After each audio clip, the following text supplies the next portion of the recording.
দর্শক, বুদ্ধি খাটিয়ে বিভিন্ন রকম উন্নত প্রযুক্তি তৈরিতে চায়নারা পৃথিবীর সেরা, এটা আপনাকে মানতে হবে। এই ভিডিওটি পুরোপুরি দেখলে একদমই অবাক হয়ে যাবেন চায়নারা কি থেকে কি তৈরি করে। দেখুন, এটা একটা ডিশ এন্টেনারের মতো জিনিস। এটা কিভাবে কাজ করে বুঝিয়ে বলি। উপর থেকে যখন সূর্যের তাপ এসে এই এন্টেনারে লাগছে, এখন একটা তাপ গিয়ে রিফ্লেক্ট হয়ে এই কেটলির নিচে লাগছে। এতে করে কেটলিটির ভেতরে থাকা পানি টকবক হয়ে গরম হয়ে যাচ্ছে। শুধু যে পানি গরম করার ক্ষেত্রে এটা ব্যবহার করে তা কিন্তু না, বিভিন্ন রকম রান্না বাড়ার কাজেও কিন্তু এই জিনিসটা ওরা ব্যবহার করে। দেখুন, কোনো জ্বালানি নাই, কোনো গ্যাস নাই, অথচ রান্না হয়ে যাচ্ছে। এরকম আরো উন্নত প্রযুক্তি, কিছু অ্যাডভান্স টেকনোলজি আপনাদেরকে দেখাবো। ভিডিওটা পুরোপুরি দেখতে থাকুন।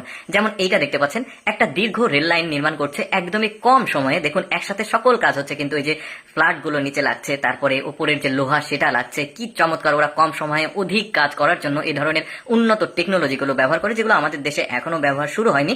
আরো কিছু টেকনোলজি দেখায়। যেমন এই জিনিসটাকে দেখুন, এইটা একটা পার্কিং এর জন্য ব্যবহার করা হচ্ছে। জিনিসটা রোবটের মতো, ভেতরে একটা সেন্সর আছে। আপনি কোনো গাড়ি কোনো জায়গাতে পার্কিং করতে চাইলে একদম নিখুঁত ভাবে ওই পার্কিংটা করতে পারবেন। দেখুন, এই শপিং কমপ্লেক্সের মধ্যে নির্দিষ্ট একটা জায়গাতে গাড়িটাকে নিয়ে গিয়ে ও রাখলো। দেখুন কি বুদ্ধি, কি টেকনোলজি তৈরি করেছে ওরা। তারপরে দেখুন, ফায়ার সার্ভিসের লোকদের জন্য একটা টেকনোলজি তৈরি করেছে, মই এটা বলতে পারেন। দেখুন কি দারুণ! উপরে আগুন ধরলে এবার কাউকে যদি রেস্কিউ করতে হয় এই জিনিসটা ব্যবহার করবে। তারপরে দেখুন, ওরা কিচেন রুমে কতটা আধুনিক প্রযুক্তি দিয়েছে। যে কোনো জিনিসপত্র, থালা বাসন বা যে কোনো মশলা, যে কোনো কিছু এভাবে সাজিয়ে রেখে একটা সুইচে চাপ দিলে এটা কিন্তু উপরে গিয়ে বন্ধ হয়ে যাবে। কতটা পরিষ্কার পরিচ্ছন্ন থাকবে চিন্তা করে দেখুন। এই কিচেন রুমটা আমার কাছে বেশ চমৎকার লেগেছে। তারপরে দেখুন, এটা একটা রেস্টুরেন্ট। তো রেস্টুরেন্টের যে খাবার টেবিল, এই খাবার টেবিলে খাবারগুলো স্বয়ংক্রিয়ভাবে এই কাস্টমারদের কাছে চলে যাচ্ছে একটা নির্দিষ্ট ফিয়ের বিনিময়ে। এটা কিন্তু এই রেস্টুরেন্টে খাওয়া যায়। তারপরে দেখুন, ওরা দুর্গম যে পাহাড়ি অঞ্চল রয়েছে সেখানে ভারী জিনিসপত্রগুলো ওঠা নামা করা কিন্তু অনেকটা কষ্টকর। এই জন্য ওরা ড্রোন প্রযুক্তিকে ব্যবহার করছে।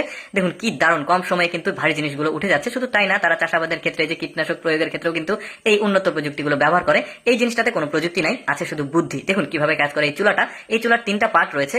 উপরের পার্ট দিয়ে আগুন বের হচ্ছে, যেটাতে রান্না হবে, আর মাঝখানের যে পার্ট রয়েছে এটাতে খড়ি লাকড়ি যেটা বলেন সেটা দেওয়া হয়। আর পেছনের একটা পার্ট রয়েছে যেটা দেখাতে পারলাম না, ওই দিক দিয়ে ছাই বের করা হয়। দারুণ! দেখুন এই টেকনোলজিটা, এটা এমন একটা ফোন তৈরি করেছে এতটা স্বচ্ছ। দেখুন, বন্ধ করার পরও এটা স্বচ্ছ থাকবে। দারুণ! কিন্তু এটাতেও কোনো টেকনোলজি নেই, বাট বুদ্ধি রয়েছে। দেখুন, ওই যে গ্রামে যারা কৃষক রয়েছে তারা ধান থেকে চিটা ধানগুলো আলাদা করার জন্য অনেকটা কষ্ট করে, আর এই লোকটা দেখুন কত চমৎকার একটা বুদ্ধি করেছে। এখন মূল ধানগুলো এখানে পড়ছে আর চিটাগুলো অন্যদিকে চলে যাচ্ছে। দর্শক, কেমন লাগলো আজকের এই চায়নার অ্যাডভান্স টেকনোলজি এবং বুদ্ধি দিয়ে বানানো জিনিসপত্রগুলো? কমেন্ট করে জানাবেন। আর এইরকম মজার মজার ভিডিও প্রতিদিন দেখতে আমাদের লেটস গো ফেসবুক পেজটি ফলো রাখুন।